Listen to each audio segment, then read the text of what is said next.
Baik, sudah 30 ini. 33 yang hadir, kita mulai saja.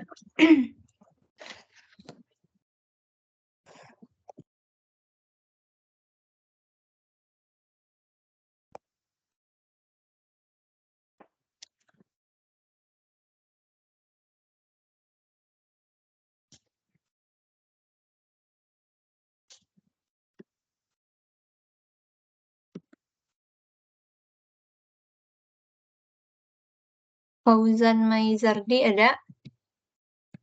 Ada, Bu. Afdal Syafli, Hadir, Bu. Dina Latifunisa, Hadir, Bu. Anissa Faras, Hadir, Bu. Raditya Romero, belum ada. Rizka Syifa, Ada, Bu. Fadila Tri Afriani, Bu, Raditya hadir, Bu. oke. Fadila ada? Belum datang. Putih juga lo. Iya, hadir, Bu. Hagi Siraj, Hadir, Bu. Iqbal Fitrahul, Hadir, Bu. Siti Nur Aisyah, Hadir, Bu. Daeng Febrino, Hadir, Bu. Hanif Izal, Katanya lagi proses masuk, Bu. Jaringannya katanya lagi bermasalah, Bu. oke, nanti kabari aja ya kalau udah datang ya. Hariko Nur Harzaki, Hadir, Bu. Nada Safarina, belum ada. Akmal Raffi, Hadir, Bu. Putri Wulan, Hadir, Bu. Zulfauzi, Hadir, Bu. Bu, maaf, Bu. Fadilatri hadir, Bu. Fadilatri, oke.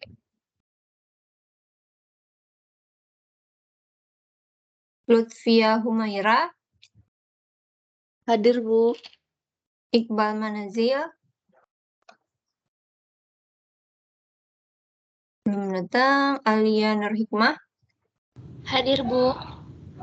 Dwi Suci, Hadir, Bu.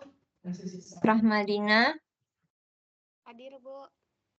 Anissa Ulfa, belum datang. Valen, Hadir, Bu.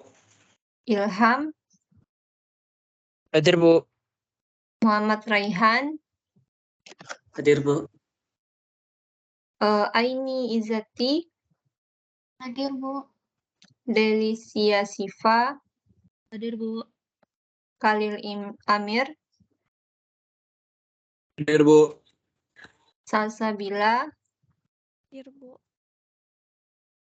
Muhammad Yudhistira, Hadir, Bu. Latif Nur Irsyad, Hadir, Bu. Faras Naufal, belum datang. Raidan Malik, Hadir, Bu. Natania, Hadir, Bu. Shefila, Hadir, Bu. Muhammad Reza, Hadir, Bu. Kemal, Hadir, Bu. Fikri Nazif, belum. Dafa Riza, Hadir, Bu. Dani Syaputra, Bu. kenapa? Dani Syaputra, belum datang. Ramadia, belum datang juga. Ada yang baru datang kah? Hanif ada? Bu. Hanif ada, Bu. Baru bisa join, Bu. Oke. Nada Safarina, nggak ada. Iqbal Manazil, Hadir, Bu. Anissa Ulfa, Hadir, Bu. Faras Naufal. Belum ada. Fikri Nazif ada? Fikri Najib hadir, Bu. Dani Saputra. Ramadia belum ada? Oke. Baik, kita lanjutkan. Hari ini berarti pertemuan terakhir. Minggu depan tidak ada pertemuan. Silahkan lanjutkan dengan menyelesaikan tugas besar. Kemudian nanti kita ketemu lagi di Jumat pekan depan lagi. Berarti pekan depan itu tidak ada, bukan hari Jumat, hari Selasa ya. Tanggal 6 itu tidak ada perkuliahan. Nah, tanggal 13 itu presentasi tugas besar. Pertemuan 14. Oke.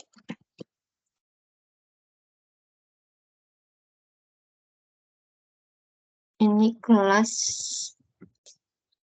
A ya.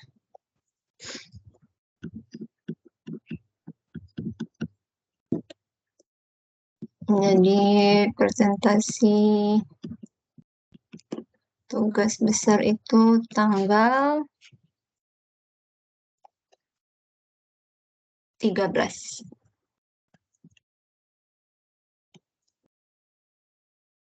Desember.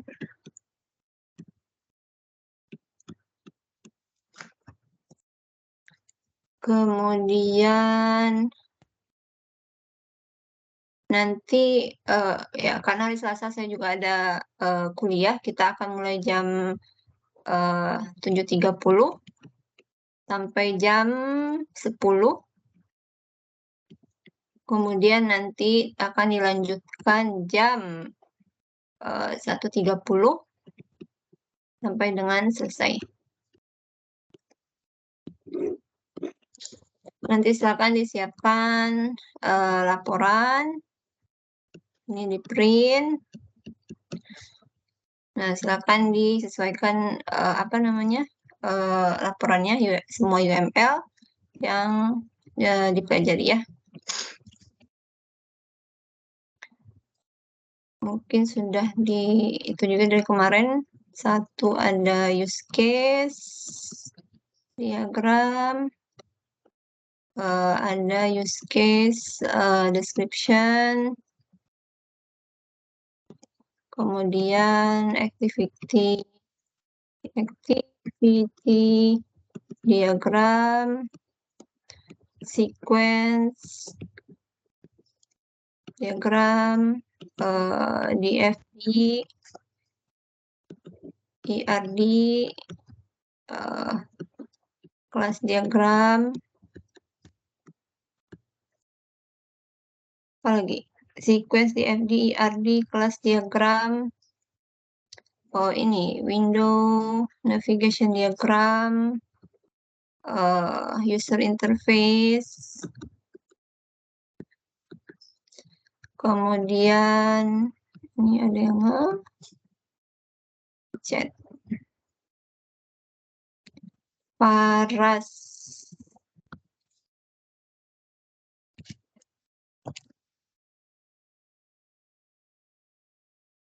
Faras ini Anissa Faras siapa nih? Faras Naufal.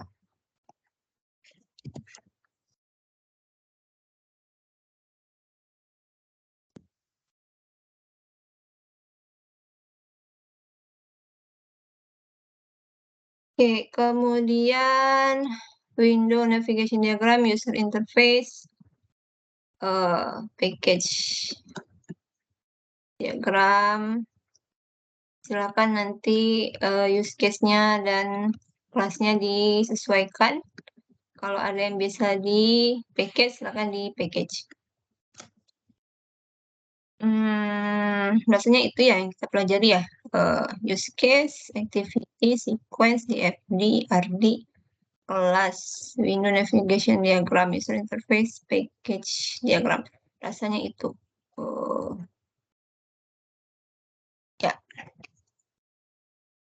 Nah, ini hanya untuk UML-nya saja. Nah, sebelum UML kan ada ini ya, kebutuhan fungsional dan non-fungsionalnya.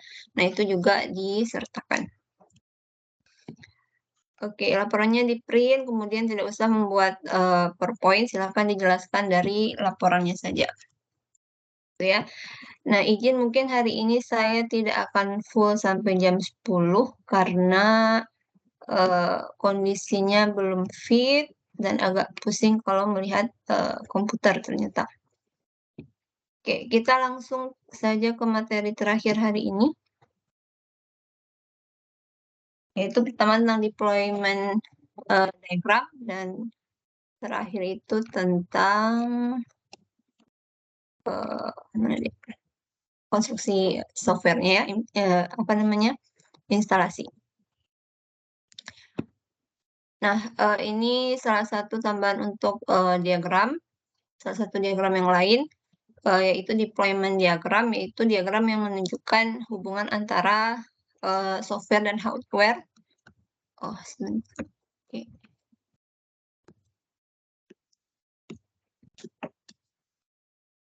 Software,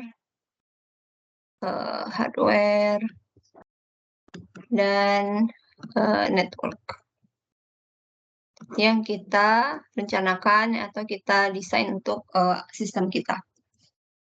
Nah, di sana nanti ada server, apakah berupa mainframe, minis, micros, ada client, ada networknya. Klien bisa berupa input-output hardware-nya, kemudian terminal, PC, kemudian hardware yang lain. Kemudian hardware software in network, berarti jaringannya bagaimana mengkonekkan server ke semua klien. Kemudian ada yang namanya nodes. Ini hardware-nya, kemudian dilabelkan dengan stereotype. Stereotype itu nama dari labelnya. Kemudian ada artifak. Ini piece of information bisa berupa database atau software-nya, database table. Kemudian ada node with deployed artifact. Ada juga communication path. Ini yang menghubungkan si hardware dengan software-nya. Nah, misalkan ini stereotipnya adalah server, kemudian ini stereotipnya adalah client workstation, kemudian dihubungkan dengan LAN. Kemudian ini juga dihubungkan dengan LAN. Ada human computer interaction layer di sini, kemudian di sini ada layer PD, database manajemen juga layer di sini, dan dihubungkan dengan LAN. PC dengan officer server dihubungkan dengan LAN. Nah, jadi intinya deployment diagram itu dia menghubungkan software, hardware, dan network yang kita rencanakan untuk sistem kita. Ini contoh deployment diagram, tiga tingkatan. Ada yang dari client, kemudian ke server, server ke database. Jadi singkat saja untuk deployment diagram. Kemudian nanti ini terakhir kita lihat rangkuman untuk kasus yang ATM. Kita ke instalasi.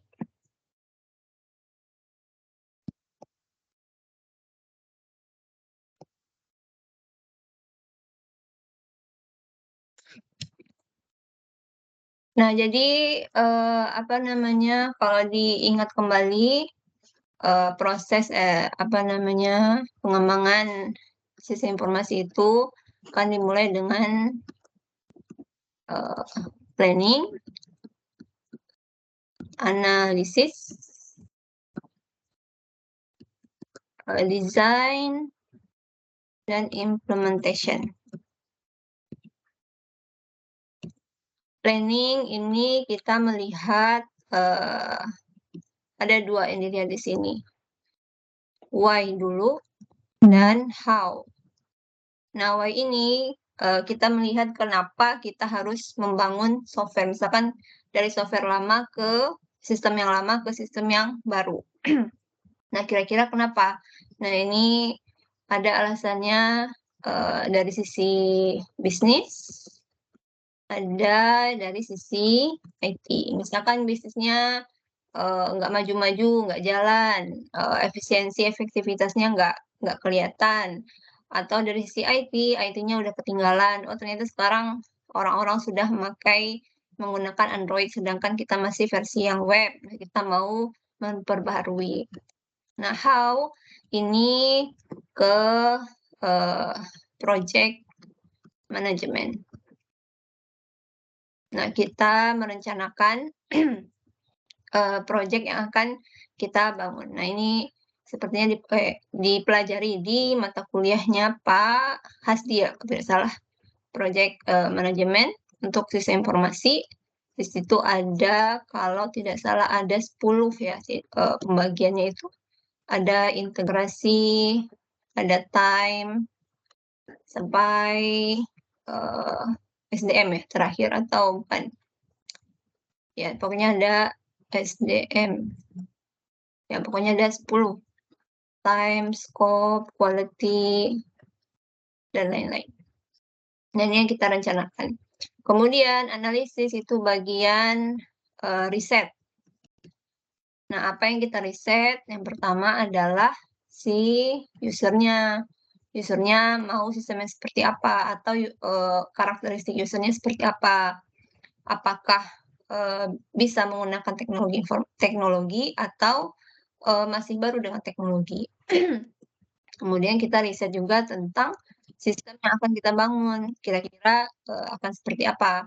Nah, ini di bagian riset, fungsionalitas yang akan kita bangun.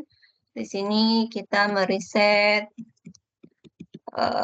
fungsionalitasnya sistem dan non-fungsional.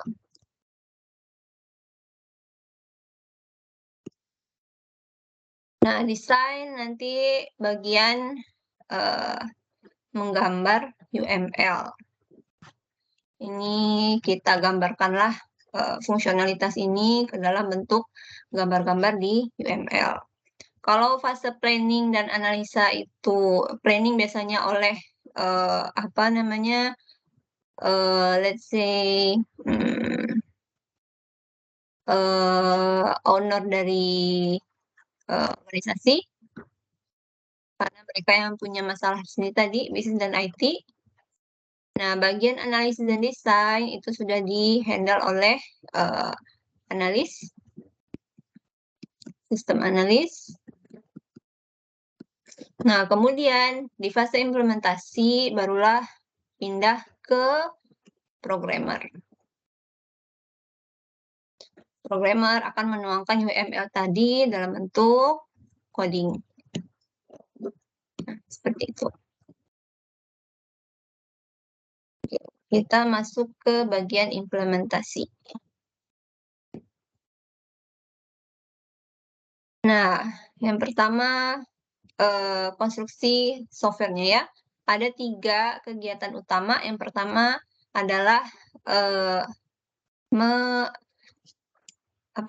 mengundang si programmernya. Kita butuh programmernya berapa, koordinasi, dan juga managing schedule. Nah, pada assigning programmer, kita butuh programmer berapa. Nah, itu kita bisa lihat dari package yang kita buat. Ada berapa package-nya, kira-kira misalkan ada 10 package atau 5 package. Nah, kira-kira bisa nggak ya diselesaikan oleh 5 orang programmer misalkan. Atau hanya 3 saja cukup misalkan. Nah, ini sesuai dengan package diagram yang kita sudah, package diagram yang di kelas diagram ya, kelas diagram. Nah, jadi modul yang sama itu berikan ke programmer yang sama. Jadi programmer itu fokus ke modul yang sama. Kalau misalkan package diagram kita itu dibedakan berdasarkan kemarin view atau boundary, kemudian entity-nya, kemudian kontrol. Nah, masing-masing fokus dengan tugasnya masing-masing atau berdasarkan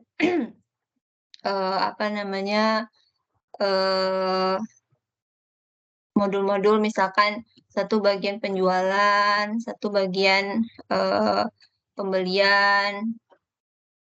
Nah, jadi dia fokus ke satu saja. Kemudian programmer ini biasanya mereka punya gayanya masing-masing.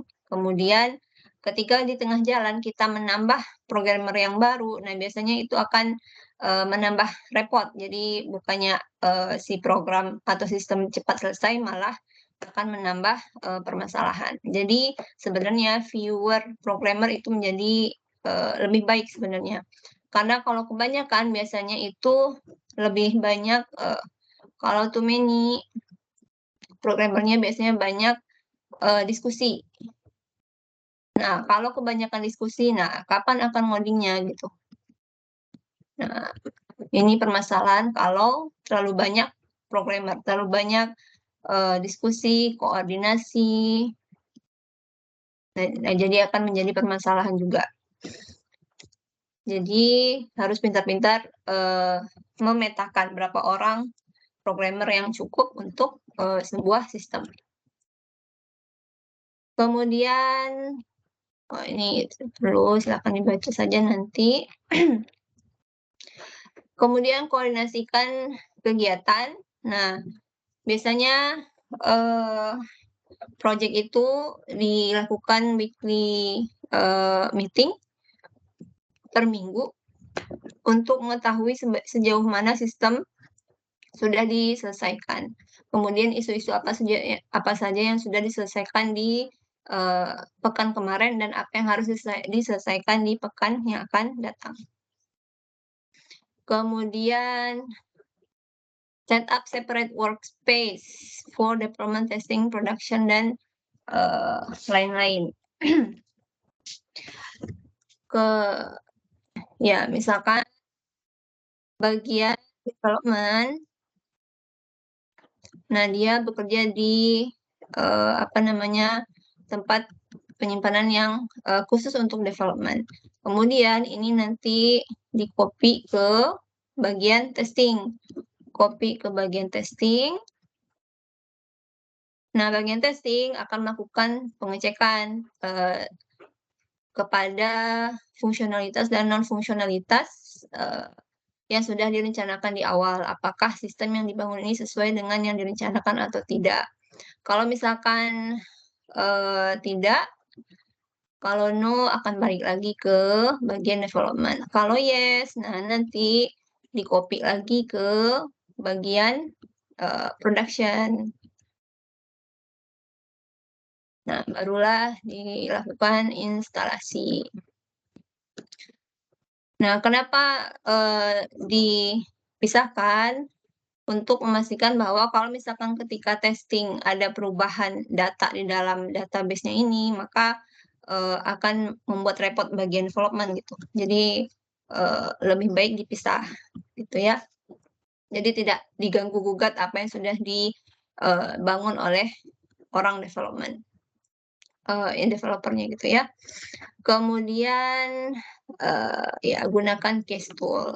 Misalkan Trello, kemudian untuk meeting dan lain-lain ya untuk ini untuk SDLC ya, SDLC. Silahkan dicari nanti case tools itu tentang pengembangan SDLC. Kemudian managing schedule. Ketika awal bagian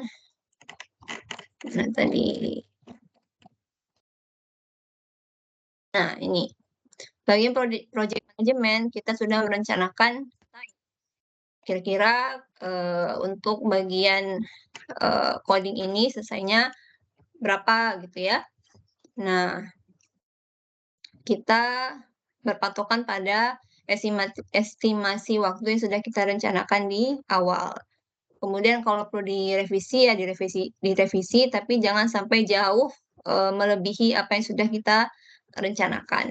Nah, biasanya sistem itu mengalami yang namanya scope creep. Nah, ini yang perlu dihindari dari awal karena scope creep ini adalah ketika entah itu user atau owner dari sistem, dia minta fungsionalitas yang baru. Misalkan di awal kita berencana fungsionalitas itu adalah ABC. Ternyata ketika di jalan, tambahin owner-nya mau menambahkan D, E, dan F. Nah, ini akan merepotkan.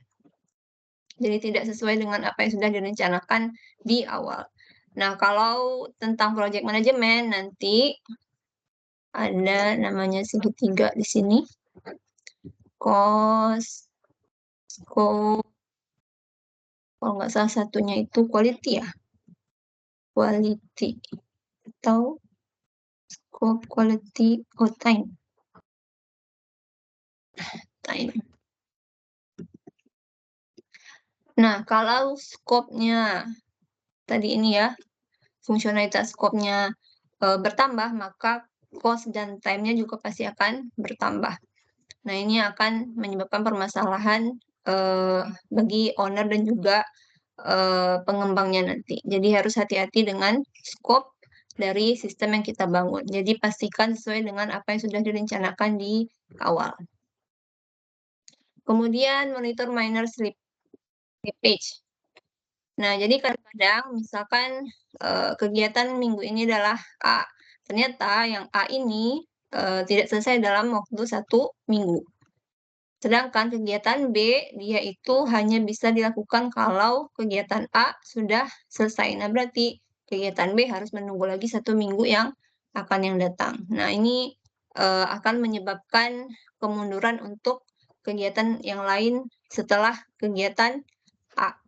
Nah, oleh sebab itu, maka mungkin bisa diantisipasi dengan melihat kegiatan-kegiatan yang lain di bawahnya, misalkan kegiatan C, D, E, yang mungkin bisa menutupi kehilangan waktu 1 minggu tadi. Misalkan kegiatan C bisa dipercepat, ya udah selesaikan dulu kegiatan C, sehingga 1 minggu itu tidak menjadi sia-sia.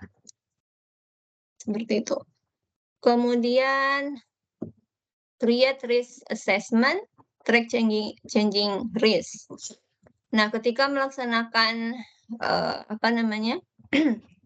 implementasi ini, nah ada beberapa resiko yang mungkin akan terjadi. Misalkan programmernya sakit misalkan, atau programmernya mengundurkan diri.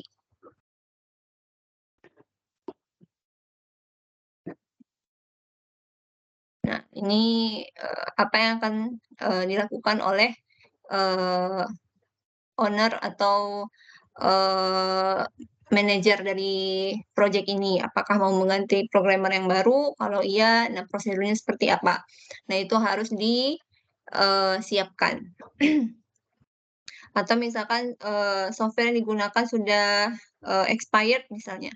Nah, apakah harus beli yang baru? Kalau yang beli yang baru, apakah budgetnya memungkinkan atau tidak? Atau apakah bisa menggunakan software yang free dengan keterbatasan fiturnya? Nah, itu juga perlu assessment ya. Kemudian fight the temptation to lower quality to meet unreasonable schedule demand. Nah, kita sebenarnya tadi ya quality dan schedule. Nah, ini juga termasuk di dalamnya adalah quality. Nah, kalau pengen quality yang bagus, berarti mungkin cost dan time-nya juga agak lama.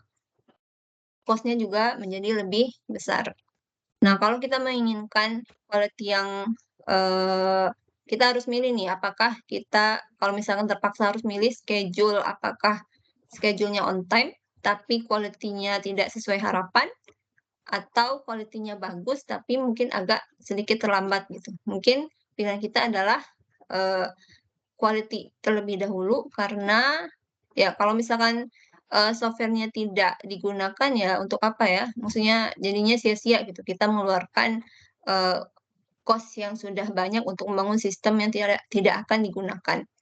Nah, itu tentu saja menjadi perhatian. Jadi quality tetap harus menjadi pilihan untuk project manager untuk mempertahankan kualitas dari si sistem. Kemudian, nah ini silakan dibaca saja. Jadi ada berapa kesalahan dalam implementasi ini. Ada yang research oriented, research aja kerjaannya tanpa ya jadi planning tanpa actually doing gitu. Jadi terlalu banyak research. Kemudian tadi low cost personnel. Jadi memilih programmer yang mungkin tidak terlalu handal, bukan tidak terlalu handal ya, maksudnya biasanya kalau programmer yang mahir dia akan dibayar dengan mahal gitu. Tapi mungkin karena cost kita kurang, kita milih programmer yang seadanya. Nah itu akan menjadi permasalahan juga nanti. Kemudian code control juga perlu. Kemudian, nah testing itu juga pasti juga perlu. Nah, kemudian setelah coding, kita perlu menguji software yang sudah kita bangun atau sistem yang sudah kita bangun.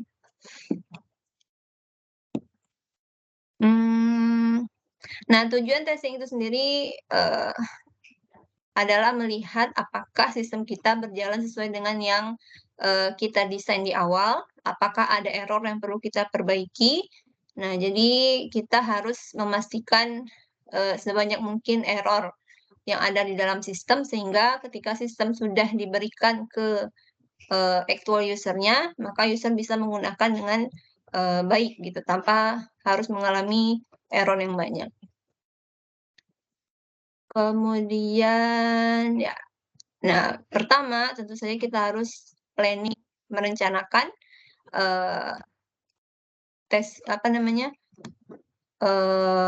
testing kita.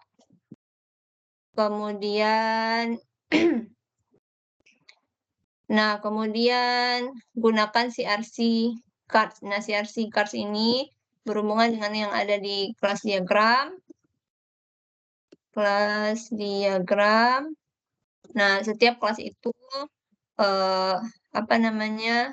kegiatannya apa saja, kemudian dia relasinya ke mana, ke kelas yang mana. Nah, itu di CRC cards. Kemudian, nah ini testing. Pertama itu yang dites adalah unitnya terlebih dahulu, kemudian diintegrasikan, kemudian sistem, kemudian acceptance testing. Kalau unit berarti masing-masing modul, masing-masing package, kemudian diintegrasikan modul-modulnya, package-package-nya, setiap kelas apakah sudah terintegrasi dengan baik, kemudian sistem berarti seluruh sistemnya di tes apakah sudah berjalan sesuai dengan yang diharapkan. Kemudian dari sana kita akan melakukan acceptance testing. Kita masukkan data dummy dan juga data real ke sana. Nah, apakah berjalan dengan yang diharapkan atau tidak, gitu ya. Kalau misalkan tidak, seperti yang dijelaskan tadi, balik lagi ke bagian development, diperbaiki lagi sampai sesuai dengan yang diharapkan. Baru nanti diimplementasikan. Nah, biasanya error yang banyak itu adalah di bagian integrasi. Bagian di sini. Nah, unit testing biasanya juga akan banyak error di sana. Nah, kemudian ketika integrasi modul-modul atau package-package tersebut juga akan banyak yang error. Nah, nanti setelah diintegrasikan lagi sistemnya di sini error, kemudian diperbaiki, kemudian dites lagi, diintegrasikan, diperbaiki lagi, sistem tes diperbaiki lagi, acceptance dikasih data dummy, kemudian beta dikasih data real. Nah, barulah kita implementasikan sistemnya. Nah, unit testing kita tes kelasnya, sebuah kelas. Kita bisa menggunakan yang namanya black box dan white box testing. Biasanya yang lebih umum itu adalah black box testing. Ini hanya melihat input dan outputnya saja. Kemudian misalkan username, password. Nah, nanti apakah dia bisa menerima yang 8 karakter, harus ada huruf, angka, dan simbol misalkan. Simbol. Nah, apakah login di sini bisa menerima yang bukan 8 karakter ini. Nah, itu di tes. Kemudian ada yang namanya white box testing, itu lebih ke codingnya yang dilihat. Itu white box testing. Kemudian integrasi, setelah semua kelas itu tidak ada errornya lagi, maka diintegrasikan kelas-kelas tadi. Ada user interface, ada use case testing, interacting testing, dan system interface testing. Nah, ini di tes semua user interface-nya, apakah berfungsi dengan baik, menu dan screen dari user interface yang sudah kita bangun. Kemudian use case yang sudah kita rancang, skenario yang ada di use case description. Nah, ini juga di tes apakah sistemnya sudah berjalan sesuai yang kita rencanakan di use case description. Kemudian interaction testing, berarti package-nya apakah berjalan sesuai dengan yang diharapkan. Kemudian baru sistem interface testing, memastikan data masuk dari sistemnya gitu ya, masuk ke sistemnya. Kemudian setelah integrasi baru kita tes sistem secara keseluruhan. Apakah semua kelas bekerja dengan secara bersama, tidak ada error lagi. Nah, di sini kalau di awal itu sebelum yang UTS harusnya belajar ya fungsionalitas dan kebutuhan non-fungsionalitas. Nah, ini yang fungsionalitas berarti adalah fitur-fitur yang ada yang kita butuhkan di sistem. Kemampuan sistem apa yang dibutuhkan oleh user bisa melakukan apa di sistem. Sedangkan non-fungsionalitas itu adalah ini ya, usability-nya, security, performance. Nah, itu bagian dari non-fungsionalitas. Nah, di sistem testing ini kita akan melakukan tes pada 2 hal ini. Pertama, requirement testing-nya, fungsionalitasnya, apakah business requirement-nya sesuai yang direncanakan atau tidak. Kemudian usability-nya, seberapa mudah atau error-free sistemnya digunakan. Kemudian security, apa yang terjadi kalau misalkan terjadi servernya mati, apakah ada disaster recovery-nya. Kemudian performance testing-nya, kalau misalkan dalam 1 jam itu ada 1.000 orang yang menggunakan sistem, nah apakah sistem masih bisa menerima input dari user tersebut? Nah, itu juga dites. Kemudian juga dokumentasinya. Apakah dokumentasi sesuai dokumentasi yang kita buat sesuai dengan yang ada di sistem. Itu sistem testing. Nah, setelah sistem testing, lanjut adalah user acceptance testing. Nah, oleh user tapi masih dibantu oleh project team. Nah, jadi di sini ada 2 tipe, alpha testing dan beta testing. Kalau alpha testing kita menggunakan data yang sudah kita ketahui, sedangkan beta testing menggunakan real data. Jadi kalau ini sudah oke, nah baru kita lanjutkan ke beta testing. Nah itu tadi testing.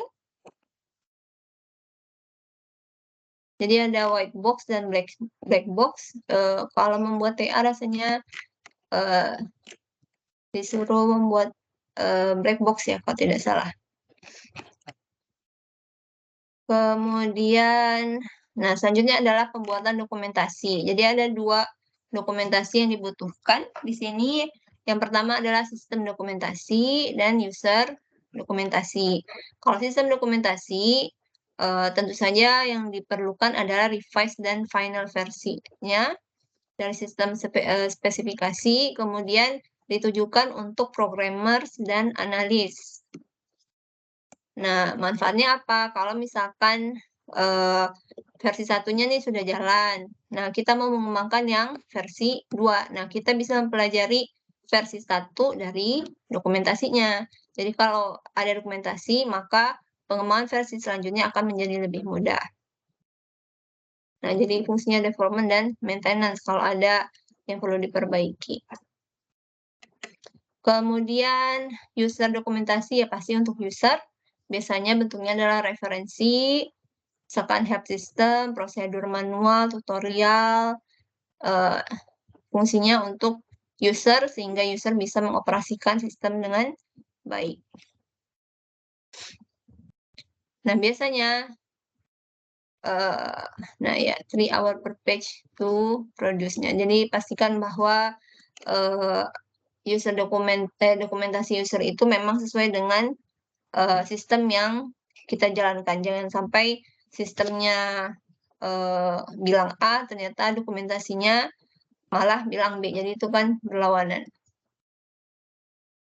Itu dokumentasi. Nah, setelah coding dan dokumentasi, maka selanjutnya adalah instalasi dan manajemen perubahan. Nah, instalasi berarti kita mau menginstal sistem kita, kemudian di sana pasti akan ada transisi dari sistem yang lama ke sistem yang baru. Jadi, nah di sini dia. Jadi sistem yang lama ke sistem yang baru. Nah, di sini ada transisi. Sistem yang lama mungkin ada beberapa cara. Ada yang sebagian dimatikan dulu. Kemudian secara bertahap diinstalasi, baru nanti setelah beberapa tahap baru diinstalasi secara keseluruhan.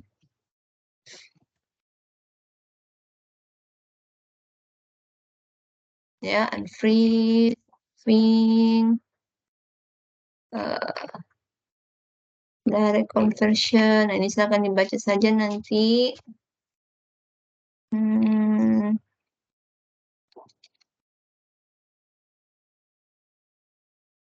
Nah, kemudian nanti akan ada yang namanya change management. Nah, change management juga akan direncanakan di bagian project management.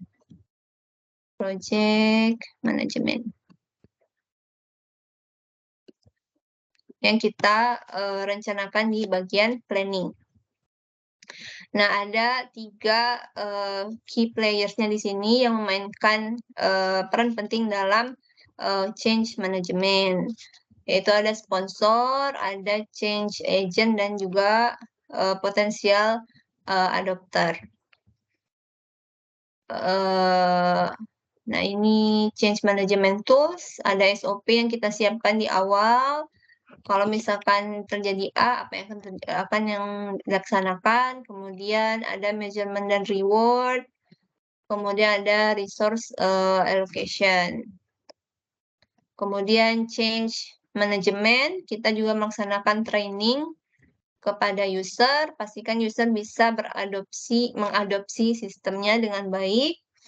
Kemudian jadi ada beberapa user yang mungkin dia tidak terbiasa dengan teknologi. Nah, itu harus kita catat apa yang menjadi kendala bagi kebanyakan user atau beberapa user, nah itu harus dicatat. Sehingga kita punya masukan untuk sistem yang baru. Nah, ini macam-macam adopter. Jadi yang ready adopter biasanya mereka recognize benefit. Nah, biasanya akan mengadopsi sistem dengan cepat. Jadi nggak banyak mengeluh, ya udah kalau ada sistem baru pasti lebih baik, ya udah dipakai aja gitu ya. Jadi ya dia ready gitu untuk menggunakan sistem yang baru. Kemudian ada yang namanya resistant adopter. Nah, ini masih menolak untuk menggunakan sistem yang baru karena sudah nyaman dan terbiasa dengan sistem yang lama. Kemudian reluctant. Nah, ini apa ya, kayak keras kepala, jadi nggak mau menerima sistem yang baru. Ini juga sama dengan orang yang punya HP. Ada yang kalau misalkan ada HP yang baru, ada HP baru, nah ada sebagian orang langsung beli. Ada juga orang yang menunggu dulu. Kira-kira apa ya kelebihan dan kekurangannya? Kekurangan.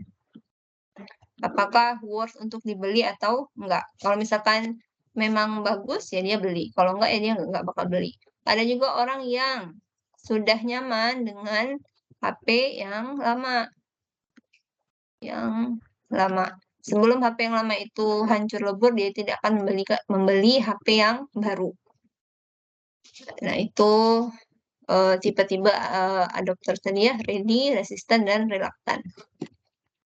Refreezing ini fase yang terakhir di mana semuanya sudah berjalan, sudah diterima.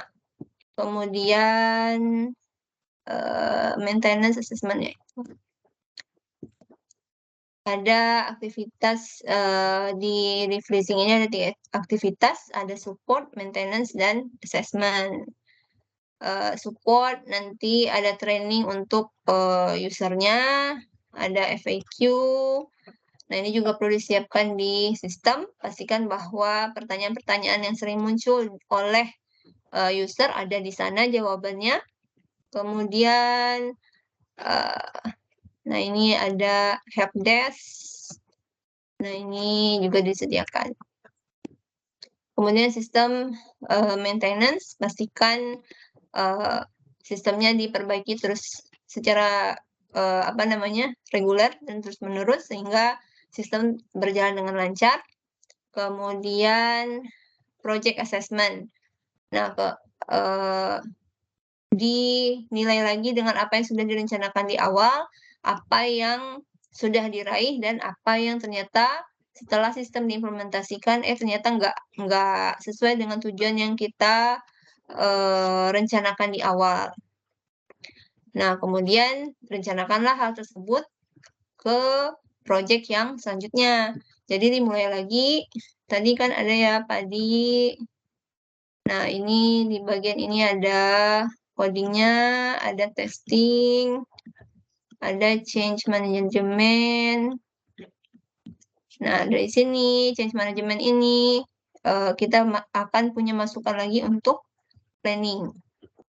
Apa yang sudah diraih, apa yang belum diraih, yang belum itu kita rencanakan lagi. Kemudian analisis lagi, kemudian desain lagi, implementasikan lagi, coding, testing, change management, kita ke planning lagi.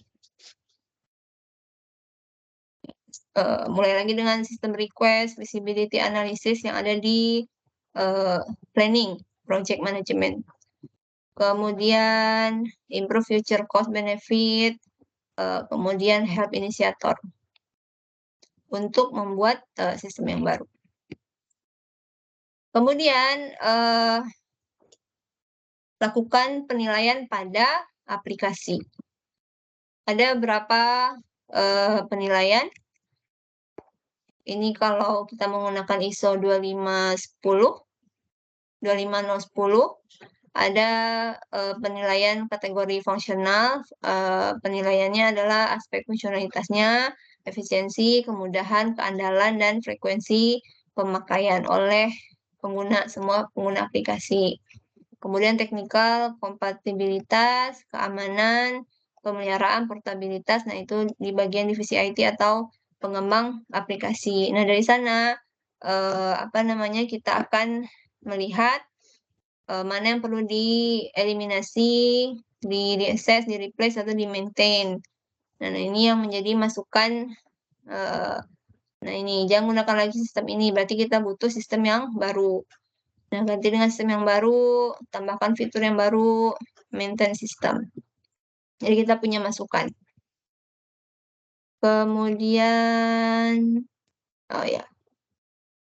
nah itu bagian implementasi ya. Kita akan lihat mana tadi?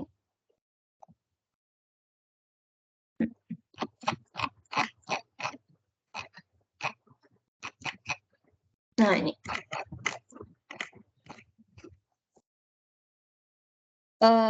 Rangkuman untuk studi kasus sistem ATM.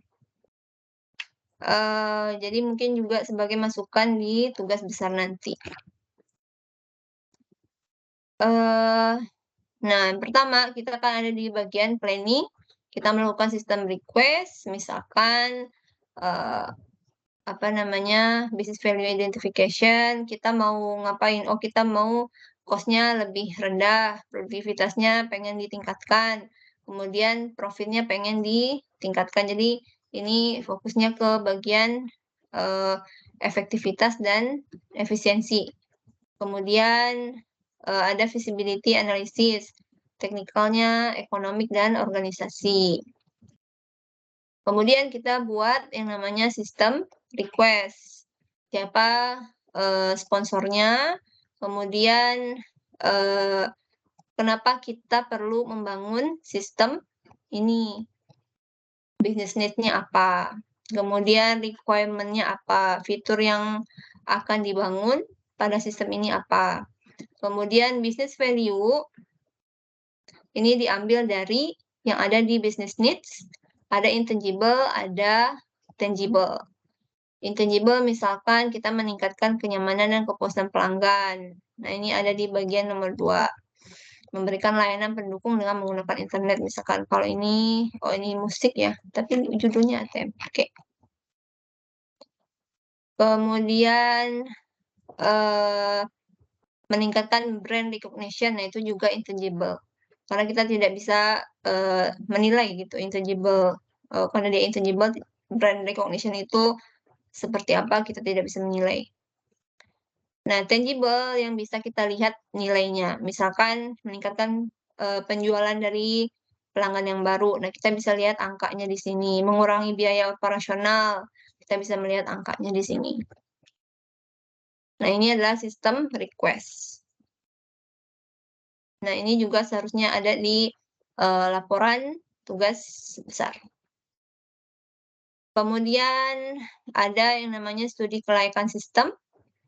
Ada kelayakan teknis, kemudian kelayakan ekonomi. Nah, ini silahkan kalau misalkan dipelajari di kelasnya Bu Hanim, waktu yang Bu Hanim, silahkan dibuat juga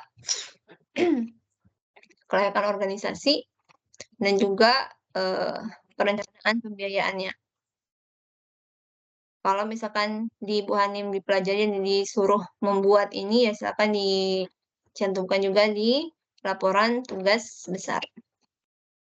Kemudian barulah bagian yang UML.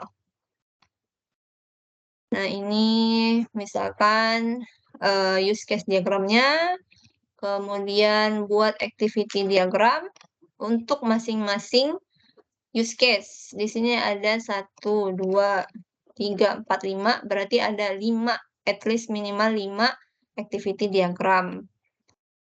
Misalkan di sini masukkan kartu, berarti di sini ada masukkan kartu. Nah, disambung masukkan PIN. Di sini masukkan PIN. Kemudian mengecek saldo sampai yang terakhir. Setelah activity diagram, silakan buat sequence diagram. Setelah sequence, nanti silakan buat kelas diagram. Kemudian data model, silakan buat IRD, dan juga buat di FD. Di FD-nya sampai level 2 aja ya. Ya, level 2. Level 0, 1, 2. Kan ya ada 0, 1, 2. Kemudian user interface, silakan buat window navigation diagram.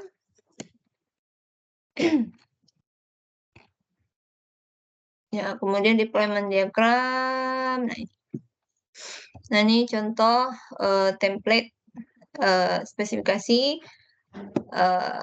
Nah, ini akan dikerjakan. Nah, ini tidak usah kita sampai yang ini aja.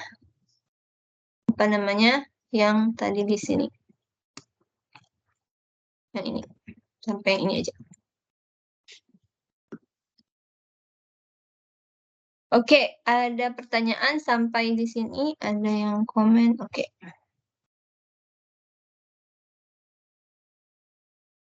Ada pertanyaan sampai di sini? Ibu Putih izin bertanya, Bu. Ya. Putih, Bu.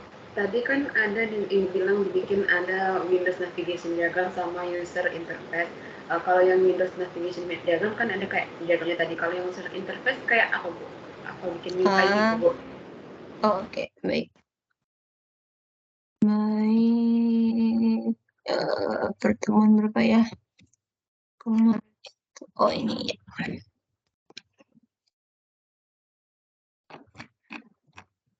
Bukan. Mana? Sebentar. Oh, ini.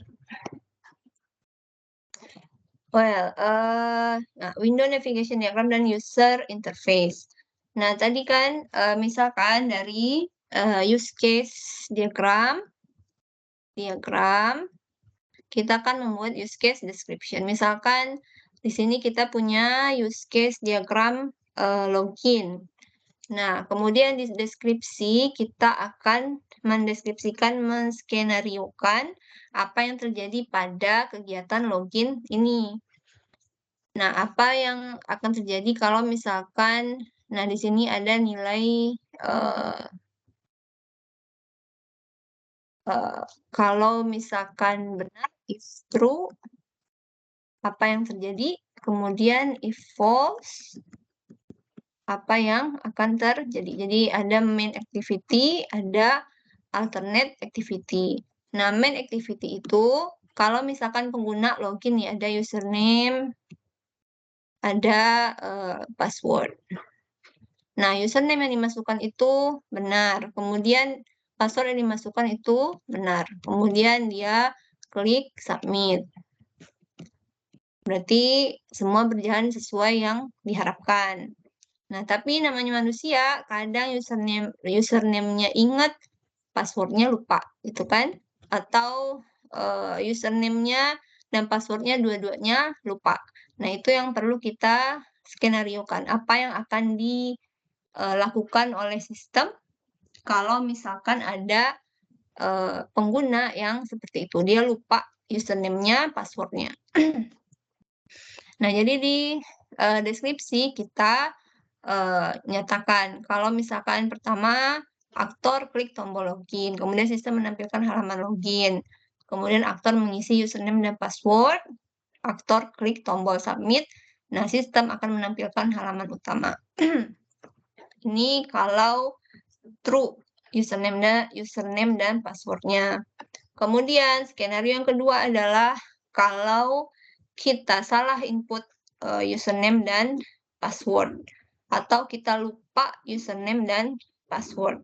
Nah, maka setelah di sini aktor submit, maka sistem akan menampilkan yang pertama, dia akan memberikan pesan username dan password Anda salah, misalkan.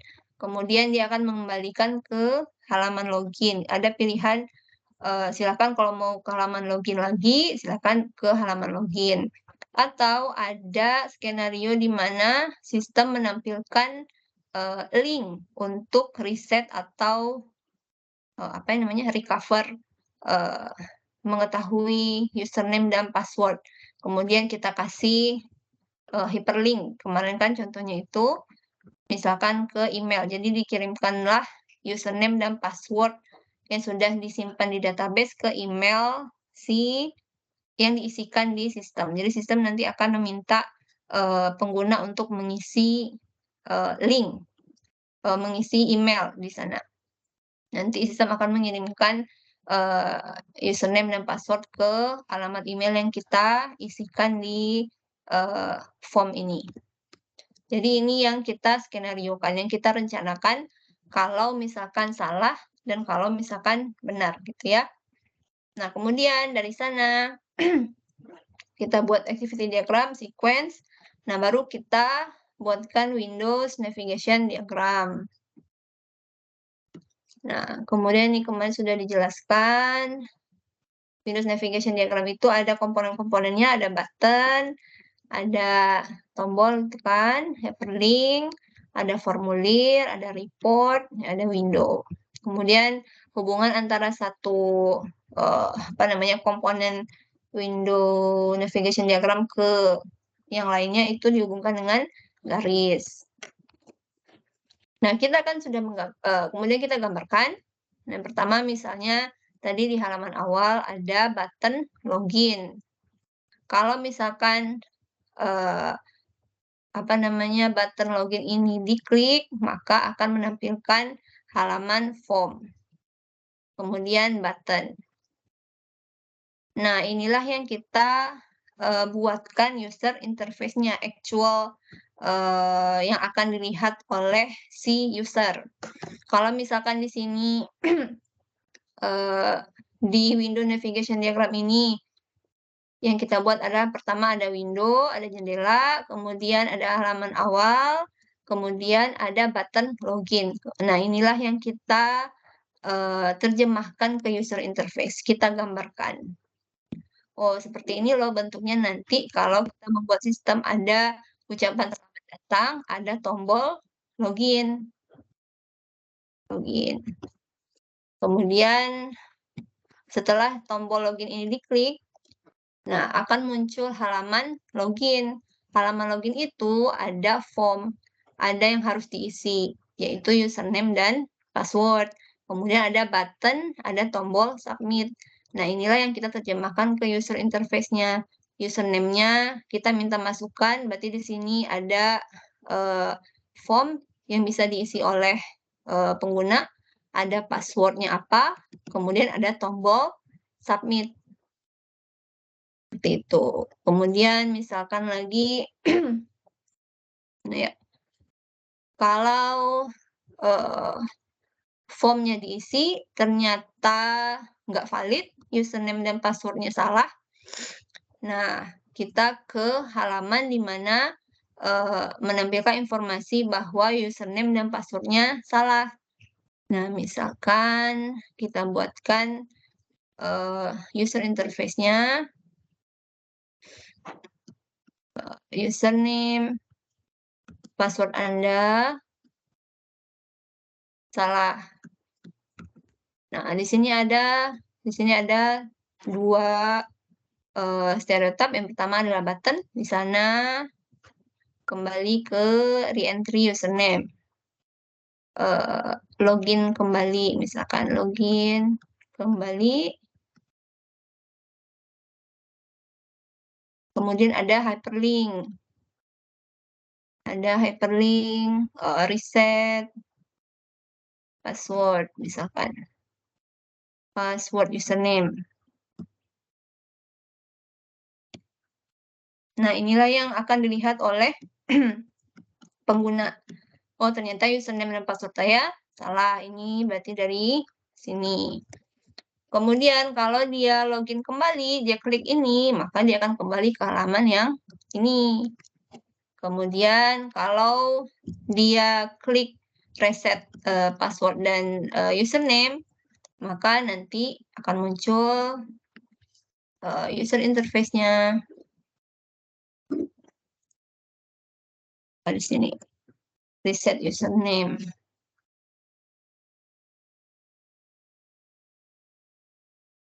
Kemudian ada form. Emailnya apa, silakan diisi di sini. Kemudian ada button, send, username, password. Nah, kalau mereka sudah klik di sini, nah mereka nanti akan menerima email, kemudian sistem akan mengembalikan halamannya ke halaman login kembali. Jadi ini yang kita buat di user interface. Coba di sini.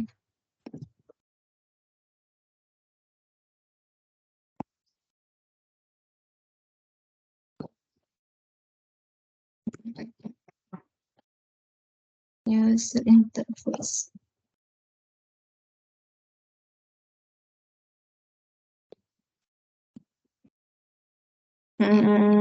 Mana kemarin? Nah, ini. Jadi setelah kita membuat Windows Navigation Diagram-nya, ya kita buatkan interface desainnya, ya berupa prototype. Seperti itu.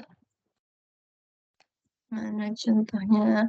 Ini Windows Navigation Diagram, kalau misalkan dia punya menu. Kemudian seperti ini. Ini storyboard ya. Jadi misalkan ada menu add client, find and list client. Kalau kita klik add client, nah ini akan muncul. Find client ini akan muncul. List client ini akan muncul. Kalau kita klik dari masing-masing nama, ini akan muncul. Seperti itu. Jadi kita gambarkan user interface-nya. Seperti itu. Ada pertanyaan lagi?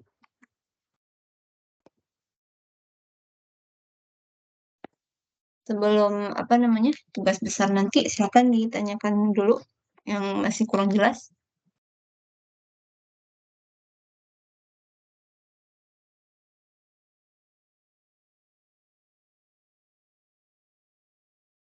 Izin bertanya, Bu. Silakan. Untuk diagram-diagram yang mau kita buat tuh sampai ke UI-nya tuh kita berfokus ke sistem yang mau kita kembangin, yang kita usulkan, atau ke keseluruhan sistem, Bu? Maksudnya tuh kan kayak kelompok Dina kan sistem KKN Unan. KKN Unan ini kan memang udah ada sistemnya tuh, Bu. Terus kita kan disuruh nyari gap-nya di mana, terus buat fitur baru dari gap tuh. Nah, jadi kita fokusnya ke fitur yang kita usulkan tuh atau ke keseluruhannya, Bu? Oh, keseluruhan dong. Iya, keseluruhan. Ya, keseluruhan. Jadi nggak mungkin kita hanya fokus pada satu. Ya, kalau misalkan cuma satu, misalkan sistemnya sudah ada 4 use case yang bekerja di sana. Kemudian kelompoknya sudah menemukan satu gap, mau menambahkan 2 use case. Kalau cuma 2 use case, sedikit sekali ya. Kalau cuma 2, kemudian activity diagramnya cuma 2, sedikit sekali ya. Jadi semua keseluruhan. Baik, Bu. Terima kasih, Bu. Izin bertanya, Bu. Kalau misalkan sistem yang udah adanya misalnya kita kan mengembangin, Bu, tapi yang sistemnya sebelumnya udah ada itu juga udah kompleks, Bu. Terus nanti kan kalau use case-nya mana tahu kan banyak banget, Bu. Itu ada batasannya nggak, Bu? Misalnya kalau use case-nya lebih dari segini, cukup sama sistem yang dikembangin aja. Tapi kalau use case-nya cuma segini, keseluruhinnya gitu, Bu, dilibatin. Gimana, Bu?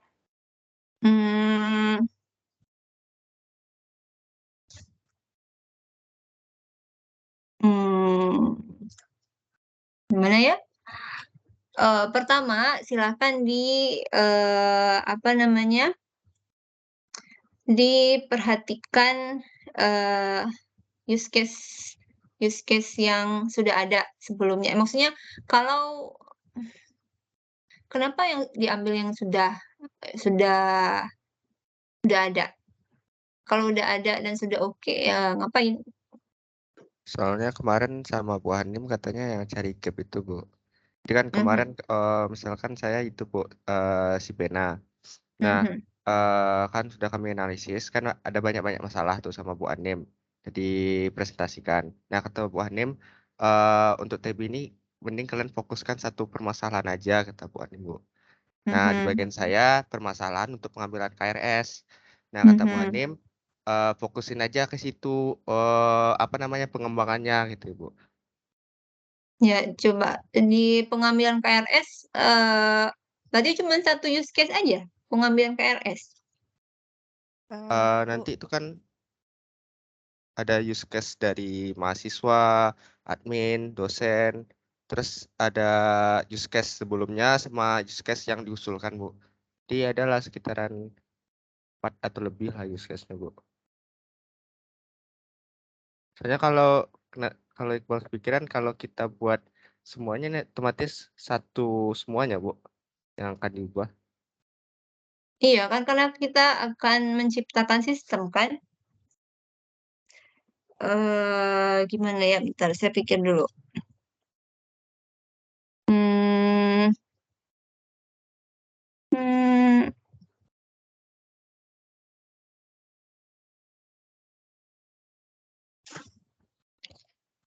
eh, oh gini aja, fokuskan saja ke use case yang penting-penting. Nah, misalkan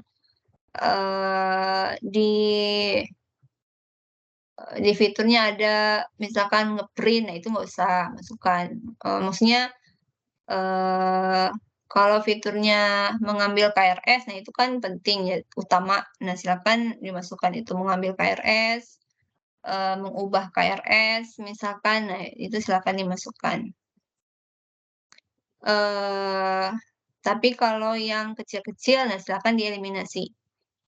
Itu saja. Atau minimal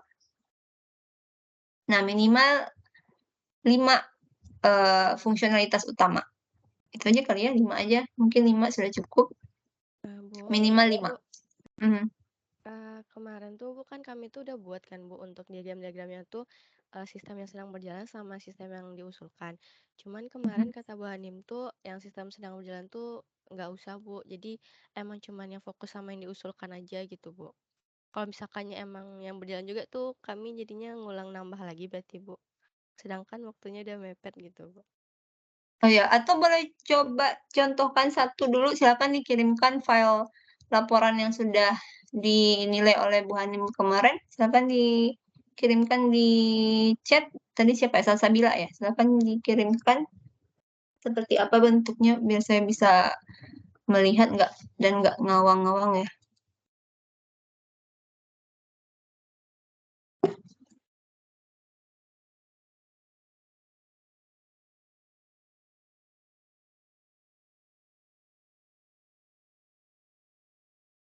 Ya, silakan dikirimkan ke chat atau ke WA atau ke WA saya, silakan. Tuh udah ada drive juga Bu yang isinya tuh laporan kami semua Bu. Oh, oke. Ada drive ya? Ada Bu. Saya coba buka.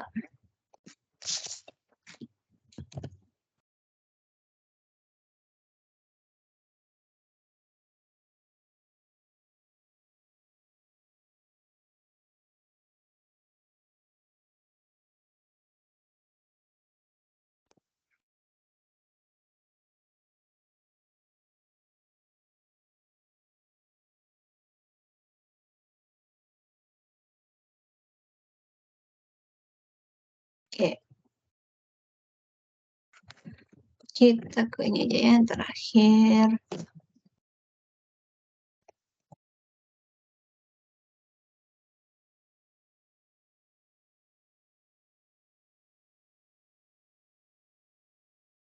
Mhm.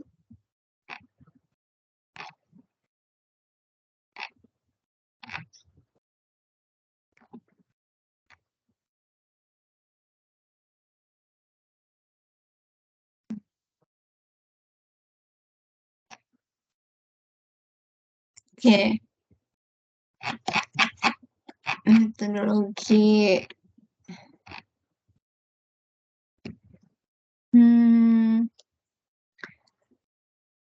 Sistem yang sedang berjalan KKN. Oke, upload nunggu masa pendaftaran.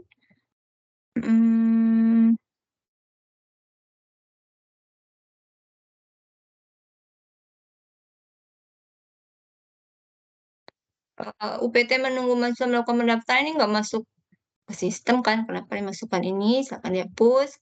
Mahasiswa mengakses sistem tanpa login. Oh, oke. Bentar-bentar. Saya loading dulu.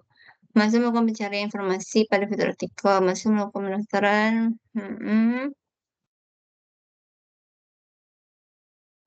Pertanyaan. Oke.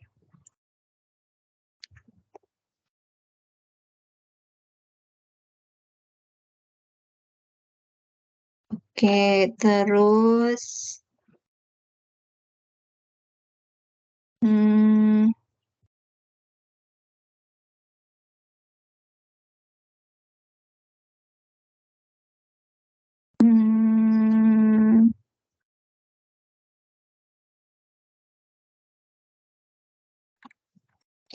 oke. Kemudian fungsional, admin, mahasiswa, dosen. Oke, kemudian oke.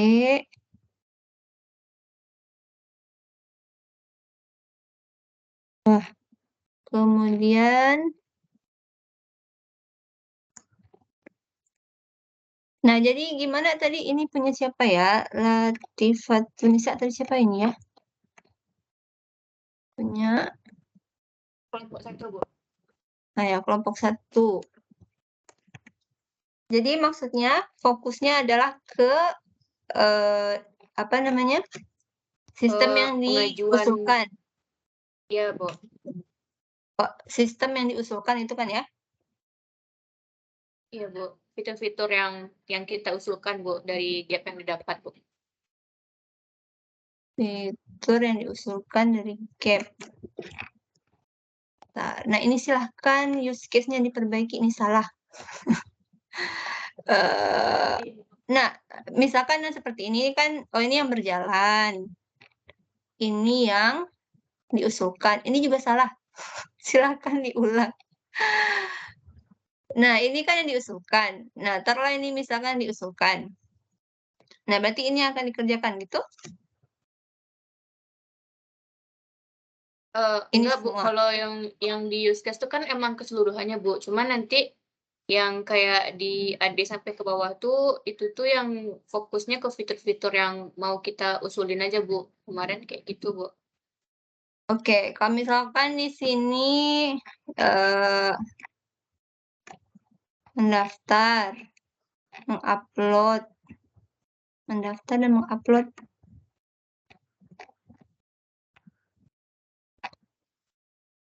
Oke, kalau cuma 2 rasanya terlalu sedikit ya. Nah, silakan. Ini kan ada 1, 2, 3, 4, 5, 6, 7, 8, 9, 10. Nah, fokus saja ke sisa informasi website KKN Unan.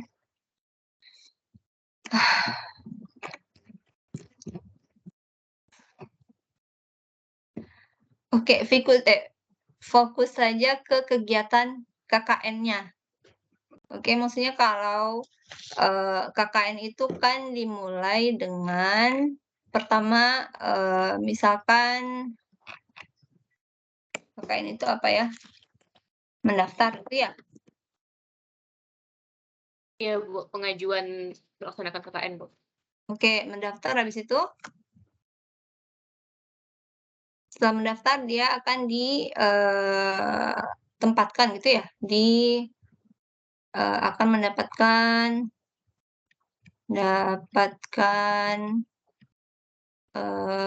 tempat KKN gitu ya. Kemudian melaksanakan KKN. Nah, ini kemudian upload laporan, kemudian mendapatkan nilai. Nah, fokus di sini aja, nggak usah yang apa ya, kayak forum diskusi itu nggak usah kayaknya. Kenapa harus ke sana berita? Ngapain ke sana? Kita kan fokusnya ke KKN ya. Ini website. Aduh, gimana ini?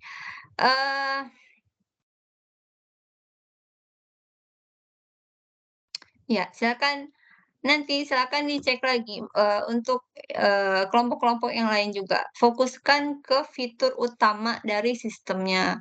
Kalau KKN ya seperti ini aja, mahasiswanya mendapatkan tempat KKN, melaksanakan KKN, upload laporan, mendapatkan nilai. Nanti di sini ada peran dosen, kemudian melaksanakan KKN. Nah, ini bagaimana skenarionya? Apakah harus ada logbook? Berarti ada isi logbook.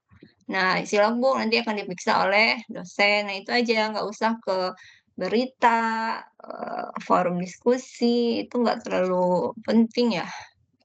Nah, itu nggak usah dimasukkan. Nah, diskusi, download dokumen, nah ini nggak usah. Diskusi, nah ini nggak usah. Jadi fokus ke sistem KKN-nya, bukan ke dia website yang memberikan informasi gitu. Jadi lebih ke sistemnya. Sistem itu kan kita ada input, ada proses, ada output gitu ya. Jadi kalau berita itu kan hanya output,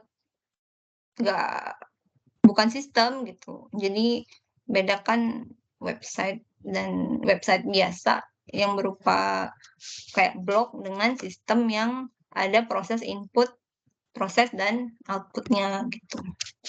Jadi silakan diperbaiki.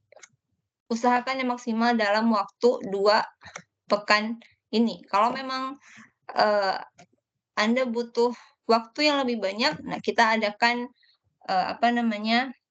presentasi tugas besar ini setelah UAS atau di pekan kedua UAS, di hari di mana Anda tidak ada ujian akhir semester.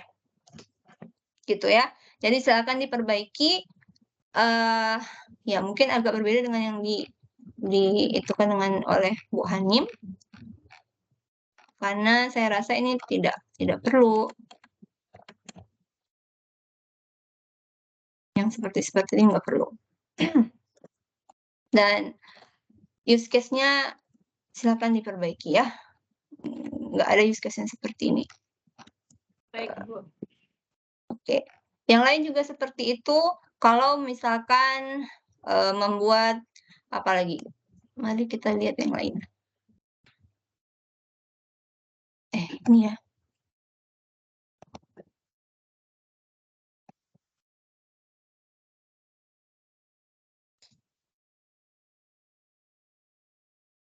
Ini apa judulnya?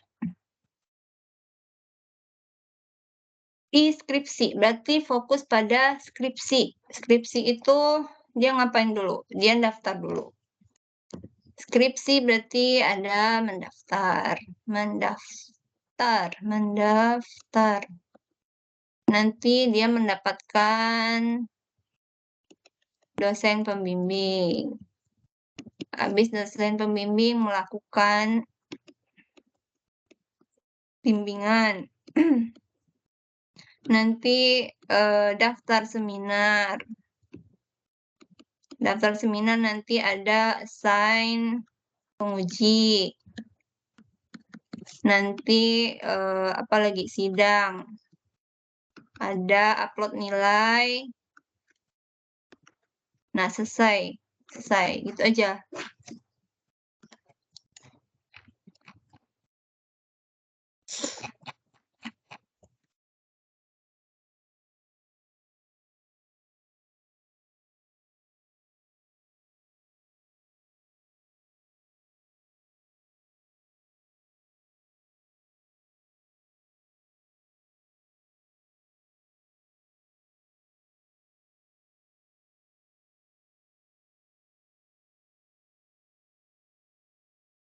Oke, upload melihat panduan.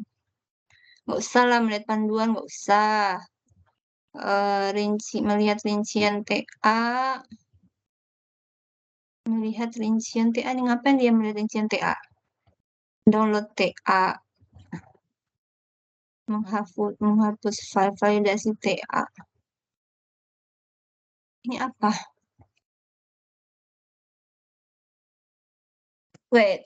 Apakah sebelum melakukan ini, mari kita lihat ya.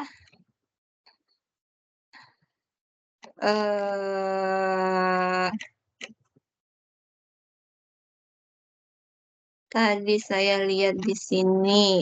Nah, wait.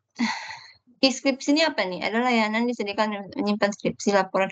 Oh, hanya untuk menyimpan skripsi. Oke, laporan tugas akhir dan disertasi. Oke, berarti dia hanya mengupload, melihat, dan gitu doang kan? Melihat.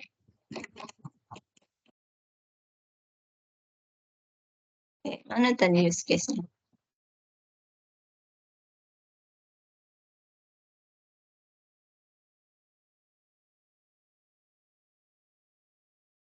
Mengupload file, melihat panduan. Validasi TA, menghapus TA.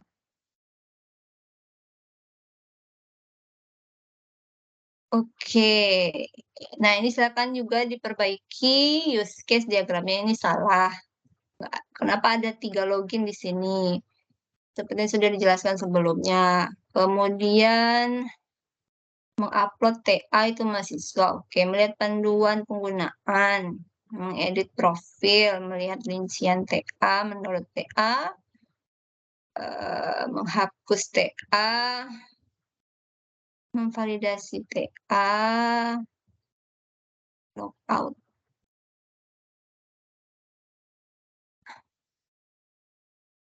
Oke.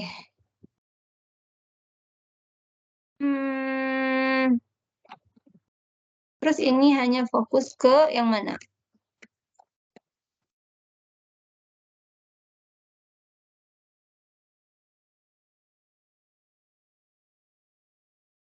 Nah, ini kan nggak mungkin kalau hanya fokus ke login aja kan? Login ini cuma satu ini aja.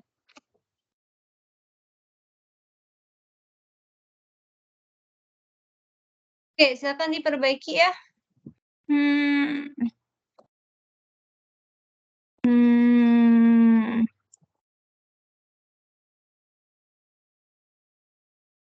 Upload file, melihat panduan, profil.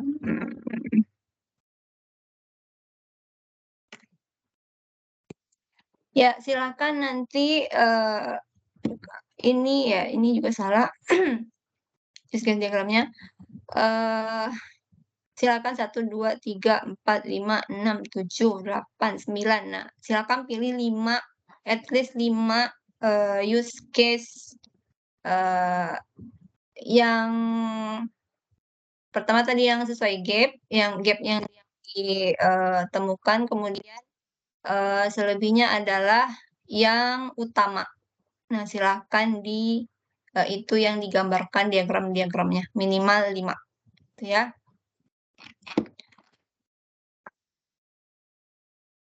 Oke, kita lihat coba kelompok yang lain.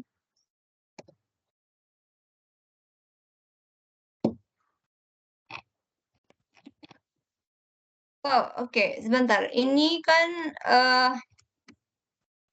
baiklah.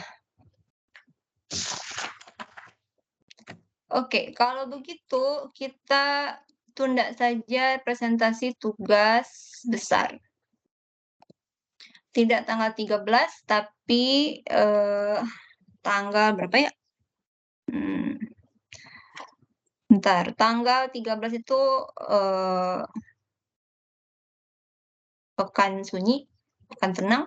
Kemudian tanggal ini berarti pekan UAS 19 yang ini. Biasanya di akhir-akhir Kamis atau Jumat itu sudah tidak ada pertemuan. Jadi saya putuskan saja kita presentasi TB tanggal mana tadi? Desember. Oh, jangan, ini kayaknya pada mau liburan. Hari Rabu aja. Kalau Rabu tidak ada ujian, kita Rabu. Kalau nggak hari Kamis, tanggal 21 atau 22 Desember. Nah, sebenarnya kita kan belajarnya analisa desain ya. Seharusnya dokumentasinya itu bukan dokumentasi tugas akhir, tapi dokumentasi sistem.